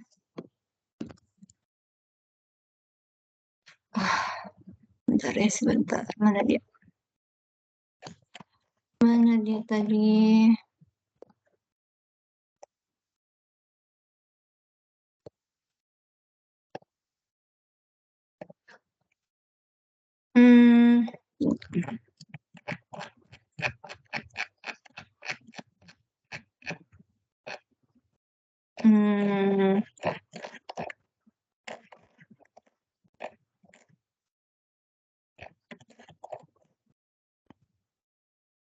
Mana tadi ya? Nah, nanti berarti saya request silahkan dipindahkan ke dokumen yang baru. Jadi saya minta maaf sebelumnya ya. Jadi yang Anda buat itu adalah untuk tugas akhir, sedangkan kita akan membuat dokumen untuk sistem, pengembangan sistem, bukan dokumentasi untuk tugas akhir, saudara-saudara. Jadi silakan sesuaikan dengan, nah ini, template ini. Saya pikir kemarin sudah berdasarkan ini tentu belum ya? Oke. Nah, jadi tidak perlu lagi, landasan teori, nggak usah, Anda udah belajar, nggak usah landasan teori ini. Pendahuluan ini juga nggak usah, metodologi penelitian ini nggak usah, Anda nggak buat tugas akhir. Jadi ini aja yang dibikin, skop yang direncanakan itu yang seperti apa, schedule-nya seperti apa, timnya seperti apa, kemudian fungsional dan non-fungsionalnya seperti apa, cukup itu aja. Yang implementasi ini nggak usah. Jadi cukup 1 dan 2 ini saja, itu ya. Jadi silahkan diulang, totally ulang dokumentasi Anda. Silahkan, kalian masih punya waktu 1 bulan. Nah, minimal 5 use case untuk kalau use case-nya kan dibuat seluruhnya, maksudnya ketika membuat use case diagram, buat seluruh use case yang akan dilakukan oleh sistem. Tapi nanti untuk diagram selanjutnya, mulai dari activity diagram, nah silakan pilih 5 aktivitas utama dalam sistem tersebut. Pilih use case yang penting-penting. Kalau seperti login, logout, nah itu eliminasi aja, nggak usah dibuat diagram-diagramnya, karena kita sudah banyak membahas login, logout seperti itu. Jadi nggak usah bikin diagram-diagram tentang login dan logout. Nah, silahkan buat use case diagram-diagram dari 5 use case utama.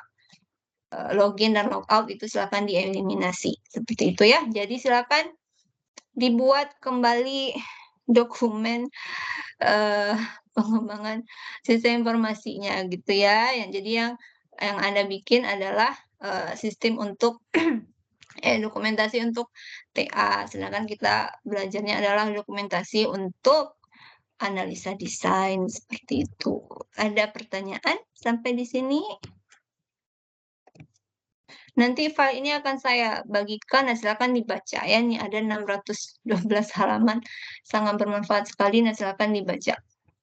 Jadi kita akan presentasi tanggal 21. Jadi 1, 2, 3. Ada 3 minggu lagi. 1, 2, 3. Jadi ada 3 minggu lagi. Nah, silakan dimanfaatkan 3 minggu ini untuk memperbaiki dokumen Anda. Jadi ini nggak usah dipakai lah ini ya, dokumen yang lama. Silakan buat yang baru. Silakan diperbaiki. Use case diagramnya juga masih pada salah. Silakan diperbaiki. Ini LBI.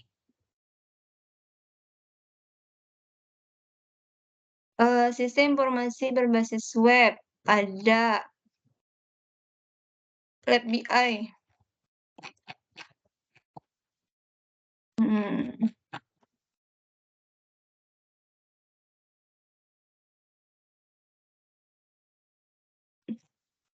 Ini kan saya nggak perlu baca gitu loh.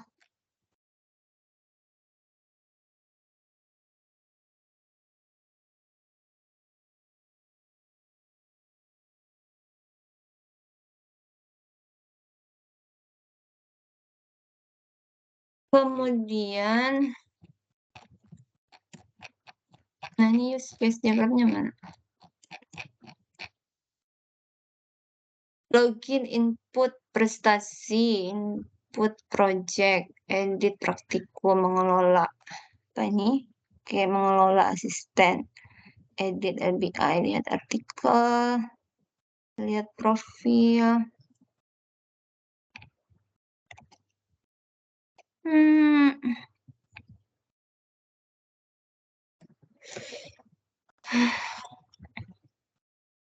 Ya, silakan ditelusuri kembali apa namanya sistem informasi LBI-nya. Kira-kira yang fungsional utama dari apa sistem LBI itu apa? Apakah hanya melihat-melihat aja atau ada fungsi yang lebih lebih penting gitu? Oke, silakan diperbaiki. Ya. Kalau untuk pengunjungnya tuh mereka emang cuma bisa lihat aja, Bu. Jadi apa namanya itu use case untuk pengunjungnya itu emang cuma lihat aja. Yang bisa mengelola websitenya itu cuma pengelolanya, Bu. Oke, ya nggak apa-apa, silakan. Kalau memang seperti itu fungsinya, tapi ini jatuhnya tuh kayak apa ya, kayak website biasa gitu. Maksudnya, nah misalkan nggak tahu ya itu atau ini pemikiran saya aja ya. Jadi kayak cuma website gitu. Kalau website kan saya menginputkan apa namanya menginputkan berita. Kemudian yang lain hanya bisa melihat. Nah itu kan bukan sistem ya. Kalau sistem informasi itu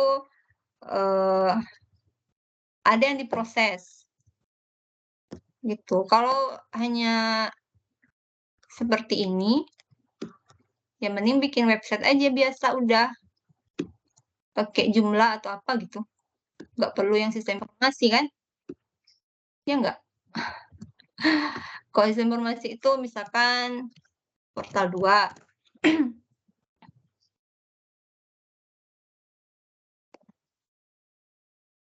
Nah, saya inputkan data sebagai dosen. Kemudian sistem akan menghitung nilai-nilai yang saya masukkan, kemudian mahasiswa akan melihat hasil perhitungan transformasi dari si sistem, dari yang nilai yang saya masukkan itu. Kemudian mahasiswa bisa melihat nilai-nilainya. Jadi kalau kalau hanya membuat ini bukan, kalau saya definisi saya bukan sistem, ini mah website seperti ini aja, ya kan? Ini kan hanya masukkan berita ya. Kalau ini saya melihatnya kok hanya masukkan berita, Ini kan hanya masukkan, iya ini kan website biasa ya, login, ke jumlah misalkan, input prestasi mahasiswa, input project-nya apa aja, edit praktikumnya apa aja. Ini kan hanya website biasa. Jadi ini bukan sistem. Kalau saya membaca ini bukan sistem. Karena tidak ada proses di dalamnya gitu. Nah, jadi silakan diperbaiki apa yang diperlukan oleh LBI itu.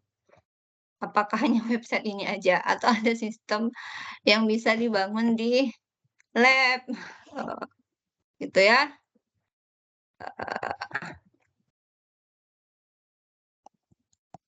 Nah, jadi silakan dibaca lagi apa bedanya sistem sama website gitu. Pengembangan maksudnya kalau sistem informasi dengan website, nah itu beda. Pada laboratori Lea. Oke, mari kita lihat. Apakah sama? Open account, deposit fund, withdraw fund, close. Ini kelompok 5. Ini kelompok 5 mana perwakilannya ini maksudnya apa ya?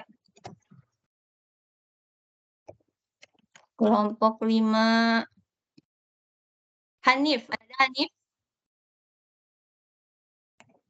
Ada.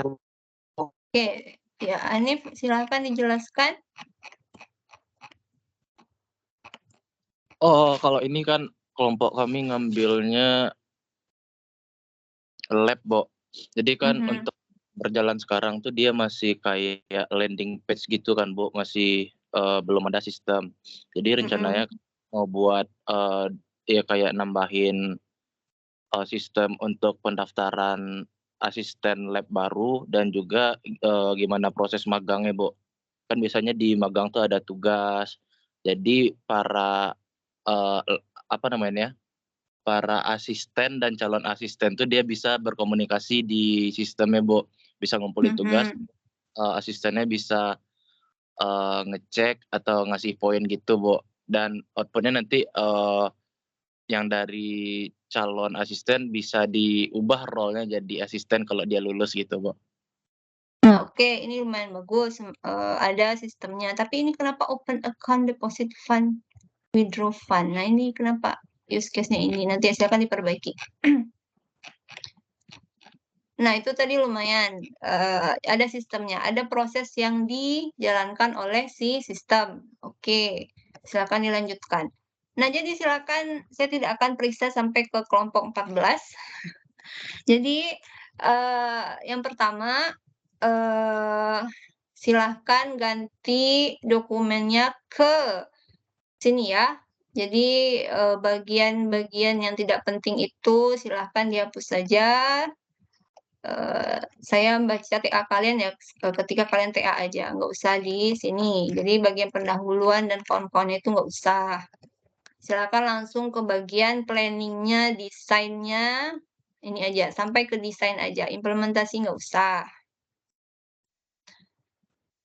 Kemudian yang kedua, lihat lagi apakah sistem yang dibangun itu sistem apa website aja, website jumlah-jumlah aja. Kalau jumlah-jumlah biasa aja, ya itu kan bukan sistem. Nah, pilih satu fungsionalitas apa namanya yang benar-benar ada proses sistem di sana gitu. Jadi bukan hanya menampilkan berita seperti website Unan ini gitu.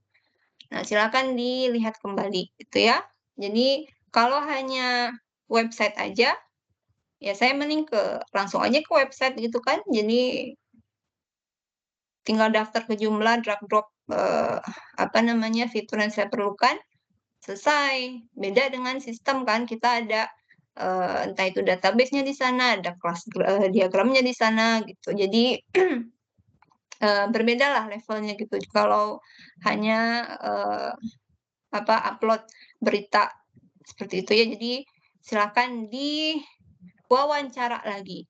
Kalau di sini tadi saya melihat bagaimana cara melakukan metodologinya, kan ada wawancara. Nah, wawancara lagi si pemilik sistem ini, misalkan inskripsi atau di Lea atau di BI. Nah, kira-kira sistem yang pengen dijalankan di sana tuh apa? Nah, kalau tadi kan lumayan yang kelompok berapa tadi? Yang kelompok Hanif ya, atau siapa tadi? Nah, ada penilaian asisten. Nah, itu kan lumayan. Berarti ada proses sistem di sana. Nah, silakan ditanyakan kembali kira-kira apa yang dibutuhkan oleh pemilik sistem. Jadi, jangan ajukan kepada saya kalau hanya membuat website biasa. Tuh ya. Ada pertanyaan lagi?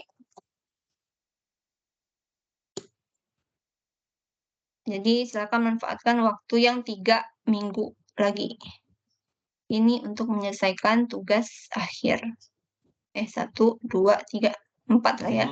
1, 2, 3, 4 ya. Silakan ya. Untuk pertanyaannya, berarti yang Gdocs yang dikumpulin Gdraft itu ditinggalin lagi, Bu. Lanjut ke docs-nya aja kita fokuskan ya, Bu. Yang dari sistem planning sama sistem desain. Ya, ini aja fokusnya ke sini aja. Yang itu udahlah. Ya sudahlah. Nanti saya akan bicarakan dengan Bu Anim. Untuk docs itu sendiri harus bikin cover, kata pengantar, latar belakang, atau langsung docs kayak gini aja, Bu? Kayak dokumentasi aplikasi biasa, Bu? Ya, nggak usah ini aja. Pokoknya belajar bagaimana membuat dokumentasi sistem yang benar. Udah, itu aja fokusnya. Nggak usah pakai kata pengantar, pendahuluan, dan kawan-kawannya, nggak usah. Oke, Bu. Terima kasih, Bu. Oke, ada lagi? Implementasi nggak usah. Iya, implementasi nggak usah. Atau kalau misalkan kalau masih ada mau nilai plus, silahkan. Kalau mau, ini kan hanya strategi ya. Ya, jadi silahkan.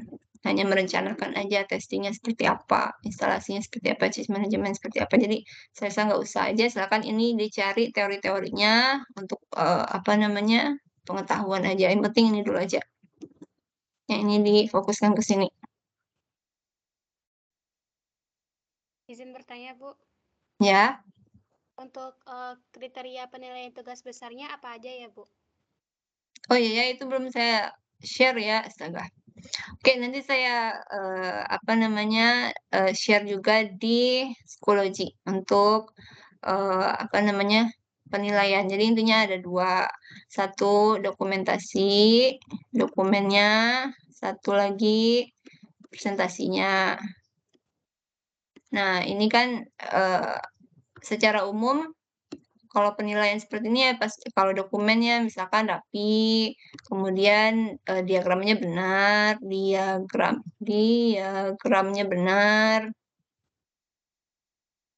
Nah, intinya itu ya dokumen itu. Pastikan rapi, bersih, dapat dimengerti oleh yang dibaca. Itu dokumen tadi.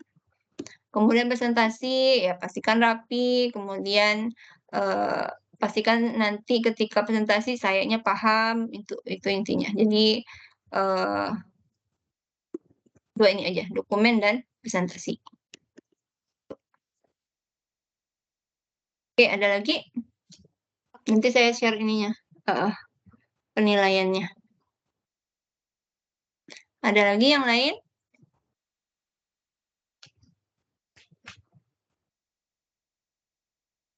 Oke, kalau tidak ada, akhirnya jam 10 juga ya. Saya kira tadi jam 9 saya sudah nggak kuat. Oke. Jadi kesimpulannya, silahkan nanti lihat jadwal UAS-nya. Kalau tanggal 21 dan 22 itu tidak ada ujian, berarti kita akan melaksanakan presentasi tugas besar di tanggal 21 atau tanggal 22. Silakan fokus ke pengembangan sistem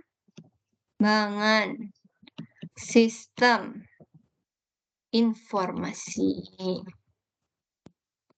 Nah, silakan diingat-ingat lagi pelajaran sistem informasi. Apa itu definisi informasi? Dia ada input, ada proses, ada output. Jadi bukan dari input dia langsung kita bisa ngelihat gitu. Jadi diproses dulu. Jadi bedakan yang namanya website biasa dengan sistem informasi. Jadi ini berbeda.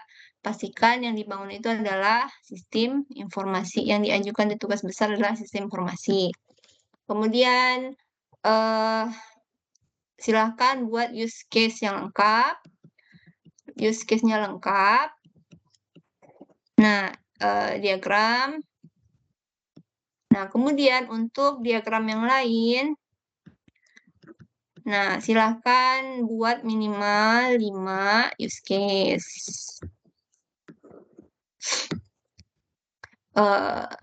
Kemudian 5 use case ini tidak termasuk dalamnya adalah login, logout, melihat aja. Nah, ini nggak usah. Maksudnya yang sederhana-sederhana silakan dieliminasi. Jadi silakan buat 5 use case utama dari sistem. Kemudian dokumentasinya, silakan gunakan dokumentasi pengembangan SI. Kalau mau cari template di Google itu juga banyak template-nya. Atau nanti silakan gunakan yang ini saja template-nya. Jadi dari sistem ke desain saja. Planning dan desain. Planning plus desain. Tuh. Oke, nanti penilaiannya ada 2. 1 dokumennya. Intinya pastikan dokumennya benar, kemudian rapi, mudah dimengerti. Kemudian kedua, presentasi silahkan tidak usah membuat PowerPoint. Oh, ini di print ya, di print. Presentasi silahkan dipresentasikan dengan benar, dengan baik. Nah, pastikan di kelompok tidak ada free rider. Nanti saya akan juga cek siapa-siapa saja yang free rider yang dia cuma numpang nama. Jangan, kalau ada kelompok yang temennya numpang nama, kasih tahu saya. Jadi jangan mau jadi tumbal di kelompok. Semuanya harus punya kontribusi di pengembangan dokumennya nanti. Jadi jangan ada free rider. Semua akan mendapatkan nilai yang sama setiap kelompok, maksudnya anggota kelompoknya. Tapi kalau ada free rider, nah free ridernya nanti akan ada pengurangan nilai. Jadi silakan nanti dilaporkan kalau ada free rider. Biasanya kelihatan sih kalau misalkan nanti ditanya-tanya ketika presentasi, ketika melihat dokumen, nanti kelihatan siapa free ridernya. Seperti itu. Ada pertanyaan lagi sampai di sini?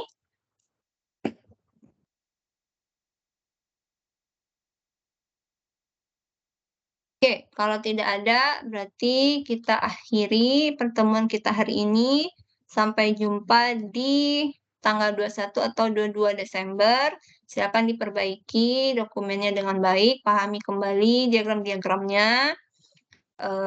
Silakan bekerja sama dengan baik di dalam tim.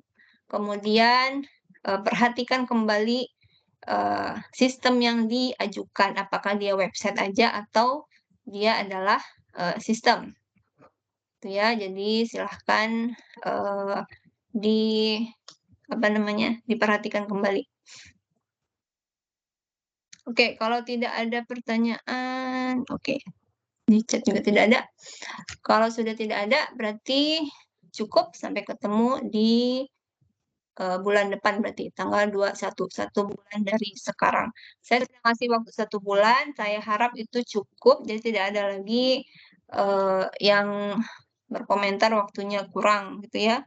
Karena secara dokumentasi juga sebenarnya banyak yang berkurang, banyak yang dieliminasi, jadi hanya yang penting-pentingnya saja yang digambarkan. Seperti itu. Oke, saya akhiri pertemuan ke-13 berarti ya, pertemuan 13 hari ini dengan bacaan hamdalah, alhamdulillahirabbil alamin. Assalamualaikum warahmatullahi wabarakatuh. Waalaikumsalam warahmatullahi wabarakatuh. Terima kasih, Bu. Terima kasih, Bu. Oke, sama saya N ya.